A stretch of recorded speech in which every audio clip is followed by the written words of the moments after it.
क्या कभी आपके साथ ऐसा हुआ है कि आपका पेट अलार्म क्लॉक बन गया हो?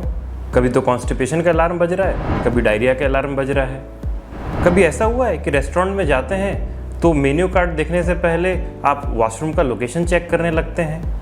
अगर ये है तो हो सकता है आप उन लोगों में शामिल हों जो IBS यानी इरिटेबल बाउल सिंड्रोम की बीमारी से ग्रसित हैं। अब ये IBS नाम काफ़ी कॉमन है, आजकल बहुत प्रचलन में भी है ये बीमारी, और दुनिया में इस समय लगभग 10 से 15% लोगों को इस बीमारी ने अपने चपेट में ले रखा है। तो बहुत ही ज़रूरी बीमारी है और काफ़ी कॉमन भी है। तो आज इसी के बारे में चर्चा करते हैं। नमस्कार दोस्तों, मैं हूं डॉक्टर प्रशांत कुमार सिंह और स्वागत करता हूं आपका इस वीडियो में, जिसमें आज हम चर्चा करेंगे इरिटेबल बाउल सिंड्रोम यानी IBS के बारे में। हम इस वीडियो के बारे में अभी क्यों चर्चा कर रहे हैं? क्योंकि ये अप्रैल का मंथ है और अप्रैल के मंथ को हम IBS के जागरूकता के तौर पे IBS मंथ के तौर पे मनाते हैं। और ये चालू हुआ सन 1997 में international foundation of gastrointestinal disorder के द्वारा। इन्होंने ये महसूस किया कि इस बीमारी के लिए जागरूकता की बहुत कमी है। मरीज समझ ही नहीं पाते कि बार बार ये जो डायरिया हो जाता है, कभी कुछ लोग कॉन्स्टिपेशन से ग्रस्त रहते हैं, कुछ लोगों में दोनों पाया जाता है। तो उनके साथ में क्या प्रॉब्लम है, क्या वो कोई गंभीर बीमारी है, इसके प्रति एक अवेयरनेस की बहुत ज़्यादा कमी थी। तो एक तो ये अवेयरनेस की जो कमी थी, जागरूकता की कमी थी, इसको पूरा करना था। दूसरी बात होती है कि आमतौर पे आप देखेंगे तो अपने बॉवेल हैबिट्स के बारे में बात करने से हम अक्सर संकोच करते हैं और शर्म करते हैं। तो इसको भी दूर करना ज़रूरी था ताकि मरीज अपनी बीमारी के बारे में खुलकर बात कर सके बिना झिझके हुए। तीसरा, अब क्योंकि ये एक बीमारी है और बहुत तेज़ी से ये बढ़ती जा रही थी, तो इसके ऊपर रिसर्च को भी बढ़ाना बहुत ज़रूरी था। तो जब तक अवेयरनेस नहीं आएगा, नंबर ऑफ़ पेशेंट्स दिखेंगे नहीं, तब तक उसके रिसर्च को भी बढ़ावा नहीं मिल पाता। तो रिसर्च बढ़ाना भी बहुत ज़रूरी था। अगला चीज़ था सपोर्ट। जब तक लोगों को मालूम नहीं होगा कि ऐसी कोई बीमारी है और काफ़ी लोग इससे परेशान हैं, तब तक उसके लिए एक सपोर्ट ग्रुप तैयार नहीं हो पाएगा। अगर आप सोचेंगे कि कोई एक अनोखी बीमारी है जिसके बारे में लोगों को मालूम ही नहीं है, ऐसा लगेगा कि अरे पता नहीं कौन सी बीमारी हो गई है, कभी तो हम इससे बाथरूम में ही घुसा हुआ मिलता है ये आदमी। तो अगर लोगों को इस बीमारी के बारे में अवेयरनेस नहीं होगी तो जो बीमार आदमी है, लोगों का नज़रिया उसके प्रति हमेशा एक अलग सा रहेगा, वो उसको हीन भावना से देखेंगे। इसको ख़त्म करने की ज़रूरत थी, एक सपोर्ट ग्रुप तैयार करने की ज़रूरत थी कि लोग उस बीमारी को समझें, उसके बारे में बात करें और पेशेंट को सपोर्ट करें।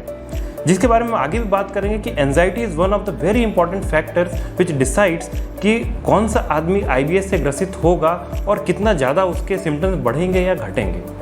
अगली बात, अर्ली डायग्नोसिस। अगर आप इस बीमारी से परेशान हैं तो जितनी जल्दी आप अपने डायग्नोसिस तक पहुंचेंगे उतनी जल्दी आपको मदद मिलेगी। तो एक अर्ली डायग्नोसिस भी एक फैक्टर था जिसके लिए इस अवेयरनेस मंथ को क्रिएट किया गया 1997 में। तो अब IBS में ऐसी क्या खास बात है कि हमने पूरा मंथ ही बना दिया, पूरा मंथ ही दे दिया, हर चीज़ का तो हम दिन बनाते हैं। तो बेसिकली ये 5 बातें तो थी ही, लेकिन इसमें एक बड़ी इंपॉर्टेंट बात छुपी हुई है। वो ये है कि इसमें कॉन्स्टिपेशन भी देखने को मिलता है, इसमें डायरिया भी देखने को मिलता है, एक कंबाइंड टाइप भी देखने को मिलता है। तो ऐसी बहुत कम बीमारियां हैं जहां ये दोनों एक्सट्रीम्स देखने को मिलते हैं कि एक तरफ तो हम कॉन्स्टिपेशन की बात करते हैं, दूसरी तरफ हम डायरिया की भी बात कर रहे हैं। इसलिए इसके वेरिड सिम्टम्स को देखते हुए एक पूरा मंथ इसके लिए दिया गया ताकि हर तरीके के मरीजों तक हमारी बात पहुंचाई जा सके। अब आते हैं IBS यानी इरिटेबल बाउल सिंड्रोम के बारे में कि आपको कैसे पता चलेगा कि क्या आपको IBS हो सकता है। तो इसके लिए कुछ बातों को आपको जानना बहुत ज़रूरी है।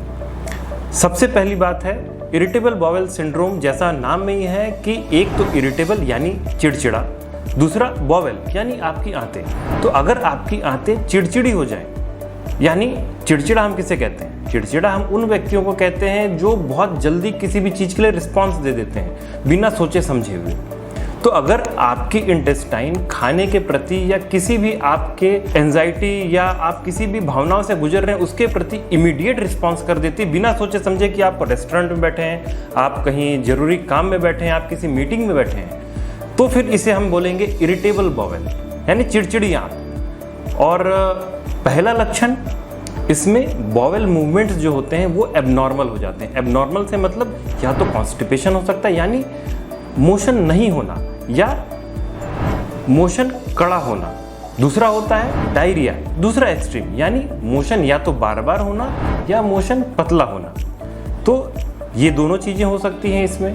तो ये पहला चेंज मिलना चाहिए कि आपका मोशन का फ्रीक्वेंसी या कंसिस्टेंसी, ये दोनों में से कोई ना कोई एक चीज़ या दोनों ही चेंज हो जाए। सेकंड, पेन, आपके पेट में दर्द आना चाहिए जो कि कहीं ना कहीं इसके साथ रिलेटेड होना चाहिए। मतलब आपको पेट में दर्द महसूस हो रहा है और साथ में आपको कॉन्स्टिपेशन या तो डायरिया, इन दोनों से कुछ हो रखा है, तो हम इस तक पहुंच सकते हैं, इस बीमारी के लक्षण तक। तीसरी बात है, ये चीज़ काफ़ी लंबे समय से चलती रहनी चाहिए। लगभग 3 महीने का एक समय अगर पकड़े हम, कि अगर आपको ये प्रॉब्लम 3 महीने से लगता है कि ये आ रही है बार बार, कि 3 महीने से ऐसा हुआ कि भाई कॉन्स्टिपेशन से जूझ रहे हैं हम, साथ में पेट में दर्द भी हो रहा है, और जब मोशन जाते हैं तो उसके बाद वो दर्द ठीक हो जाता है या वो दर्द बढ़ जाता है। इन दोनों ही कंडीशन में हम इसको IBS की डायग्नोसिस की तरफ मानेंगे कि हो सकता है कि आपको IBS हो, यानी आपको डॉक्टरी सलाह की ज़रूरत है। इसको फर्दर डायग्नोसिस करने के लिए रोम क्राइटेरियाज आए, पहले रोम 1 क्राइटेरिया आया, फिर रोम 2 आया। एट प्रेजेंट हम रोम 4 क्राइटेरिया के साथ चल रहे हैं, और रोम 4 क्राइटेरिया के बेसिस पे हम डिसाइड करते हैं कि क्या आप IBS से ग्रसित हो सकते हैं या नहीं। तो अब तक आपको ये समझ में आ गया होगा कि बताए हुए लक्षणों के अनुसार क्या आपको IBS होने की संभावना है या नहीं है। तो यदि है तो अभी आपको अपने डॉक्टर से मिलना चाहिए और आगे फर्दर के जो भी प्रोसेसिंग वो बताते हैं उसके हिसाब से आपको बढ़ना चाहिए। अगर नहीं है तो बहुत अच्छी बात है, लेकिन फिर भी अगर आप अपनी लक्षणों को लेकर परेशान हैं, अगेन आपको अपने डॉक्टर से कंसल्ट करना चाहिए। और इसके बारे में फर्दर जानकारी कि भाई ये बीमारी आखिर होती क्यों है, यानी इसकी पैथोफिजियोलॉजी, इसके लिए क्या टेस्ट किए जाते हैं, डायग्नोस कैसे किया जाता है आखिर IBS को, और उससे बचा कैसे जाए, उसको कंट्रोल कैसे किया जाए, और उसके लिए क्या इलाज संभव है, इन सब के बारे में हम बात करेंगे अपने अगले वीडियो में। तो IBS के बारे में और जानकारी लेने के लिए आप प्लीज़ हमारा अगला वीडियो ज़रूर देखें। इसी के साथ आज का वीडियो मैं यहीं समाप्त करता हूँ। नमस्कार।